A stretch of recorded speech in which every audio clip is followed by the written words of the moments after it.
Student, today I am going to start future perfect tense.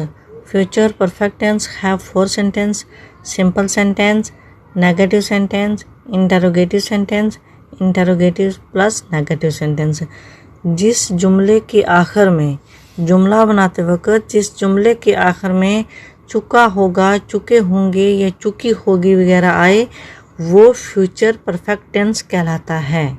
चाहे वो sound हो हिंदी में या उर्दू में, जिसकी साउंड चुका होगा या चुकी होगी या चुके होंगे वगैरह आए वो फ्यूचर परफेक्ट टेंस कहलाता है।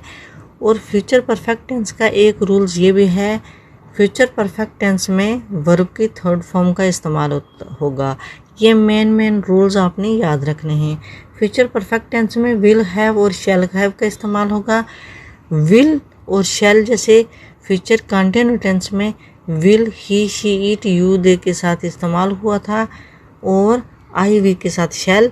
सेम उसी तरह शैल हैव जो आई वी के साथ होगा और ही, शी, इट, यू, दे के साथ यू, दे के साथ विल हैव का इस्तेमाल होगा, प्लस थर्ड फॉर्म का इस्तेमाल और उसके साथ वर्ब की पहली थर्ड फॉर्म और आई एन ऑब्जेक्ट का इस्तेमाल होगा। Will have, shall have, third form of verb plus object. Same आपने सिर्फ यही लर्न करना है और याद रखना है। सिंपल सेंटेंस बनाने के लिए हमने मेन चीज़ ये देखनी है, शैल हैव और third form. I shall have written a message, मैं एक मैसेज लिख चुका हूँगा या लिख चुकी होंगी। You will have finished the task, task हो गया काम, तुम अपना काम ख़त्म कर चुके होंगे। फिनिश हो गया ख़त्म करना और टास्क हो गया काम, यानी तुम अपना काम ख़त्म कर चुके होंगे। They will have enjoyed the party, party होगी किसी पार्टी में जाना और इंजॉय हो गया खुश रहना, खुशी खुशी बनाना। They will have enjoyed the party कि वो पार्टी में जाकर किसी मजलिस में जाकर खुश रहे होंगे, खुश हो चुके होंगे। You will have won the competition, you will have won the competition, won हो गया थर्ड फॉर्म ऑफ वर्ब और competition एक ऑब्जेक्ट है कि तुम कंपटीशन में जीत चुके होंगे। He will have gone to Jammu, वो जम्मू जा चुका होगा। I shall have reached his home, home हो गया घर, उसके घर में मैं पहुंच चुकी होंगी। You will have attend the meeting, कि ये क्या है कि तुम मीटिंग को अटेंड यानी मीटिंग में हाजिर हो चुके होंगे, तुम मीटिंग में हाजिर हो चुके होंगे। We shall have reached his home, we shall have reached his home कि हम घर में पहुंच चुके होंगे। आइए हम नेगेटिव सेंटेंस देखते हैं, उसी का बनाते हैं कि नेगेटिव सेंटेंस में विल हैव और शैल हैव प्लस नॉट का इस्तेमाल होगा। रूल विल हैव नॉट और शैल हैव नॉट को ध्यान में रखना है। इसके सेंटेंस हैं I shall not have, will have और शैल हैव के बीच में हमने नॉट का यूज़ करना है। I shall not have written a statement कि मैं स्टेटमेंट नहीं लिख चुकी होंगी।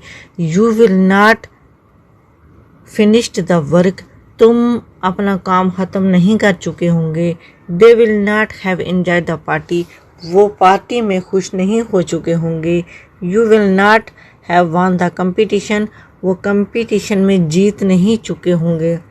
ही will not have gone to Jammu, कि वो जम्मू नहीं जा चुके होंगे। I shall not have reached his house, कि मैं उसके घर में नहीं पहुंच चुका हूँगा या पहुंच चुके होंगे। You will not have attend the meeting, तुम मीटिंग को अटेंड यानी हाजिर नहीं कर चुके होंगे। He will not have arrived, वो नहीं पहुंच चुका होगा। We shall not have finished the work, हम काम ख़त्म नहीं कर चुके होंगे।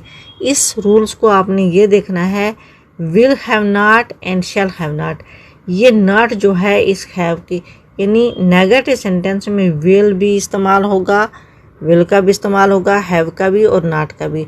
और सेंटेंस बनाते वक्त शैल और हैव के बीच में हमने नॉट को यूज़ करना है। ओके स्टूडेंट, शैल या विल इनके बीच में हमने नॉट का इस्तेमाल करना है, ये ध्यान में रखना है। अब इसी का इंटरोगेटिव सेंटेंस बनाते वक्त हमने सिंपल सेंटेंस को ध्यान में रखना है और शैल और विल जो है सब्जेक्ट से पहले लगाए जाएंगे। आपको पता है सब्जेक्ट क्या है हमारे पास, ये हमारे पास सब्जेक्ट हैं सारे, इसे हम सब्जेक्ट भी बोलते हैं और हम इसे पर्सनल प्रोनाउन भी बोलते हैं। ये हमारे सब्जेक्ट हैं।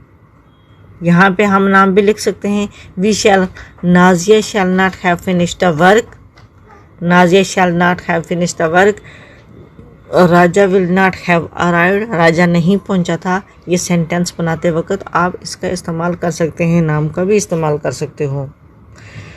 ग्रामर के ये जो वर्ड्स मैंने आपको सेंटेंसेस कराए हैं, ये डेली यूजेस सेंटेंसेस हैं। डेली आप भाषा में जो यूज़ करते हैं, हम इसको देख के आप डेली यूज़ कर सकते हैं।